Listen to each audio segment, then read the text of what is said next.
I'm Heather, 30 years old. I'm a salesman for a trading company. I have a 32-year-old husband, Ben, and 2 children, a small son and a daughter. My husband is a regular office worker who never does overtime. He picks up the kids from daycare after work and does the housework at night. However, my relationship with my husband has not been going well lately. I am often away from home on business trips because of my job. When my husband doesn't like it, and when I come home, he keeps complaining and we end up fighting. This has caused an awkward atmosphere in our marriage. I'm home! One night, I came home from a business trip. What took you so long? You've been busy, haven't you? I'm exhausted from taking care of the kids. My husband said to me suddenly. Don't complain like that. It's not like I'm going because I want to. Why don't you come home early sometime and play with the kids? They're always saying, "Mommy, Mommy," and looking for you. Even if you say that, I have to work. Before we got married, you told me you'd help me out with the kids while I'm at work. And for that, I give you weekends off and let you do your own thing. So don't make it sound like I'm neglecting our children. I'm not saying you're neglecting our kids. I'm just saying you need to focus a little more on your family. I know it's a lot of work, but you've taken on the responsibility of taking care of the kids, so do your best. Every time I came home late like this, there would be arguments over the kids. I found myself in a state where I could hardly find time where I could rest. I felt like the stress was building up because I was getting a lot of complaints at work, and my husband was giving me a lot of criticism at home, too. Then one day, I happened to be at home when I heard my husband's phone on the table beeping.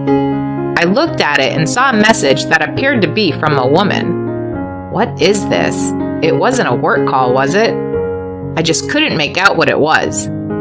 At the time, I didn't take it too seriously, thinking it was probably a call from a friend. Little did I know that this would later turn out to be a major incident, and I regret to this day that I should have questioned my husband at the time, so that my children would not have had to go through such a painful experience. In the midst of all this, I decided to go on a business trip away from home again. This time, it will be a long trip, 4 days and 3 nights. A meeting for a large project I was to take on was to be held at the headquarters of the client's company. It's a great opportunity for me to advance my career. Of course, I had told my husband in advance, but our relationship had cooled down and we were not talking much, so we had decided to ignore each other more often. Before I go on my business trip, I talk to my kids. I'm off to work hard, I tell them. Mommy, please play with us when you get home. I love Mommy because she always plays with us when she gets home from work. The kids can't seem to wait for me to come home. My children are my first priority, but to be honest, my husband's income is small, and we can't make a living without my hard work. It is this spirit of working for the children that makes me work so hard. When I return home, the first thing I'll do is play with my children. With this in mind, I headed for my business trip. The meeting at my business trip went smoothly. As a result of my passionate presentation, the client was satisfied with my proposal and gave me the go-ahead. When I reported the results to my boss, he praised me for a job well done. Now I could go home and see my children without any worries. Or so I thought. I was about to go home in the evening, exhausted, when I received a call on my cell phone. Hello?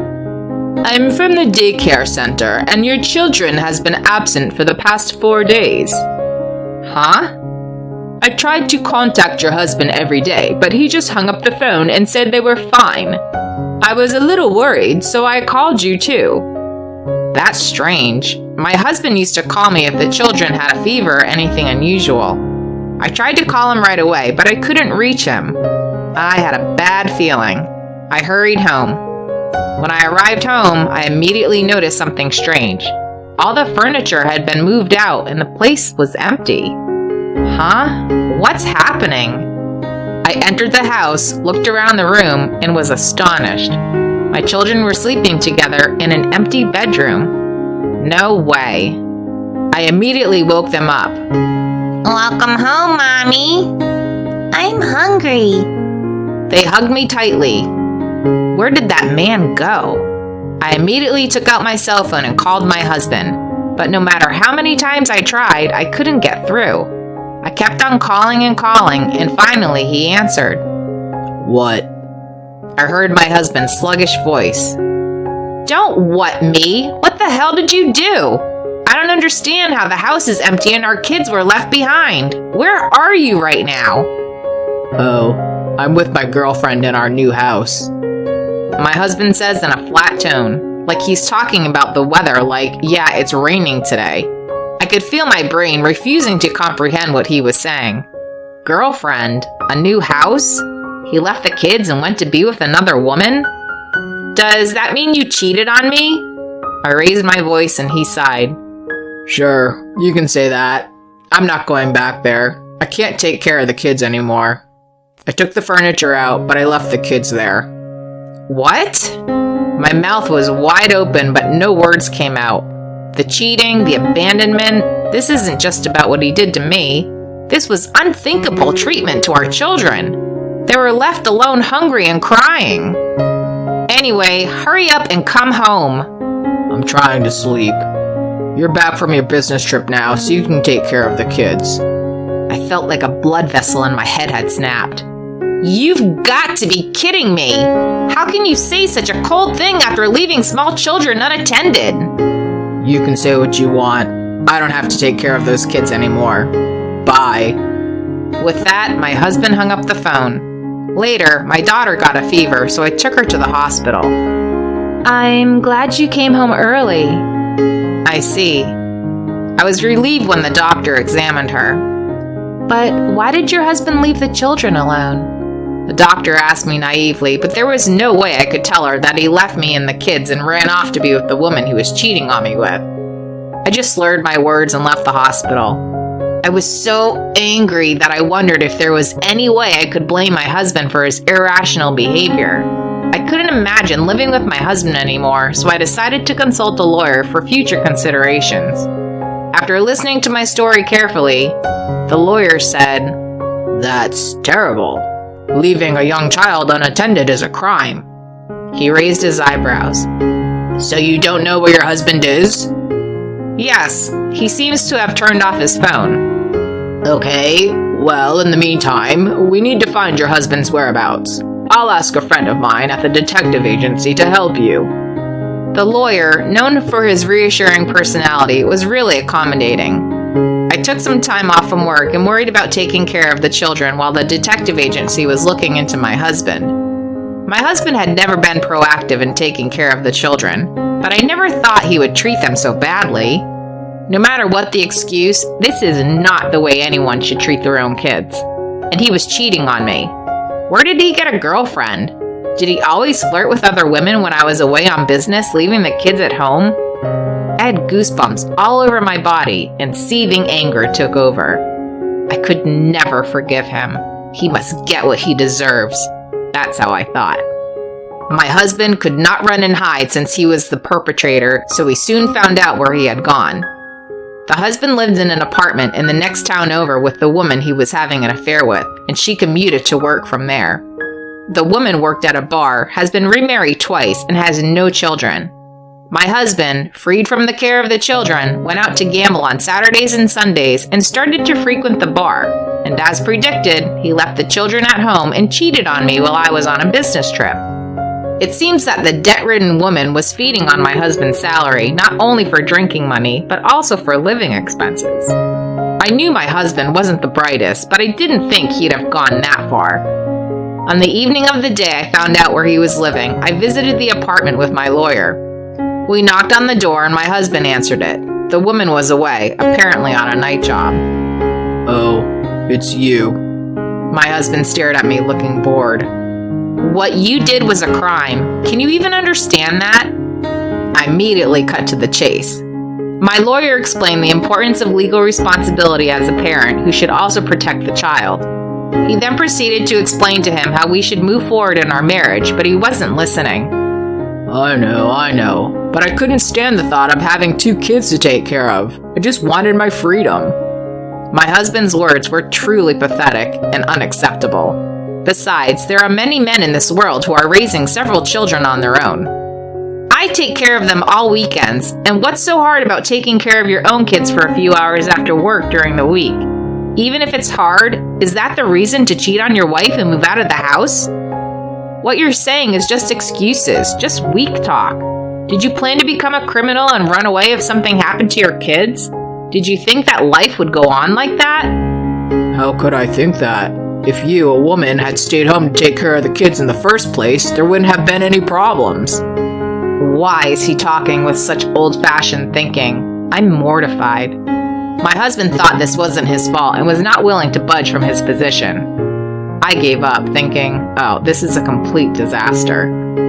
I don't regret having children, but marrying you was the biggest mistake of my life. A man who disrespects the life of a child is the worst kind of human being.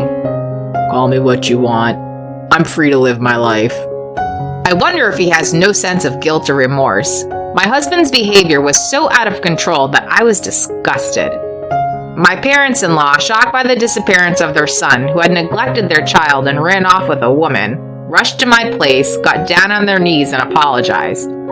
It was not their fault, and I accepted their apology softly. It was my parents who were furious from the bottom of their hearts. Of course they were. What grandparents wouldn't be angry when their adorable children are left unattended for long periods of time? But I offered to take the heat for the whole thing and asked my parents to stand back. After talking it over with my lawyer, I decided to file a civil suit against my husband and the woman he was cheating on me with a view of criminal charges for neglecting my children. My husband refused to acknowledge the fact that he had committed a crime. At the trial, he admitted that he had left the children, but he evaded saying that he did not intend to put the children in danger. I stared blankly at the court proceedings. How could I have let this happen? I slowly thought back to the time when I met my husband. When we first got married, he was kind. He was a good man who respected my opinion, even if he was a bit of a pain in the ass. But after we got married and had a baby, his attitude changed. He did not like children, and I could not see the underlying problem. The trial didn't take long, and I won the case. Then the police got involved. My husband was questioned on charges such as protective custody, and because it was his first offense, the charges were dropped. However, this was a de facto conviction. I took this opportunity to ask my husband for a divorce, and we became strangers. I would never see him again. After that, my parents, who were worried about their grandchildren, came to visit us frequently. The children seemed to enjoy seeing their grandparents very much. It must have been so hard for you. I'm so glad they are safe. My mother looks back fondly. My father was still furious with my ex-husband. I also filed a claim against the woman with whom my husband had an affair. I wonder what she's going to do. She closed her bar and fled the apartment at night, and I don't know where she went after that. My ex-husband was fired from his job because of his crime and is now living alone in a cheap apartment. Either way, it's none of my business. This was the most shocking event in my life. I never thought that my husband would abandon our children and run off with a woman whom he was having an affair. I realize that no one can predict what will happen in this world. But then something wonderful happened to me. As you may have guessed, I was set to get married to a new man. It was with a senior colleague from the same company I work at. He had been watching over me with great concern over what had happened. I was shocked and emotionally distressed, but I was able to maintain my peace of mind by talking to him about it, and gradually I was drawn to him. I asked him out, and he accepted, even knowing that I have 2 children. He loves children, unlike my ex-husband. I think they liked his kind and cheerful personality, and our children took him in immediately, and we got married soon after. A few years later, when they were a little older, I asked them about their father. They both had a vague recollection of their father, but they told me that he had left them to watch TV when they were hungry. You can never underestimate a child, especially one who remembers the most shocking things, including how they felt at the time. Maybe it was traumatic for them. We have to bear the responsibility of raising our children. As I looked at the 2 children playing with their new father in the park, I thought about the life that lay ahead of me.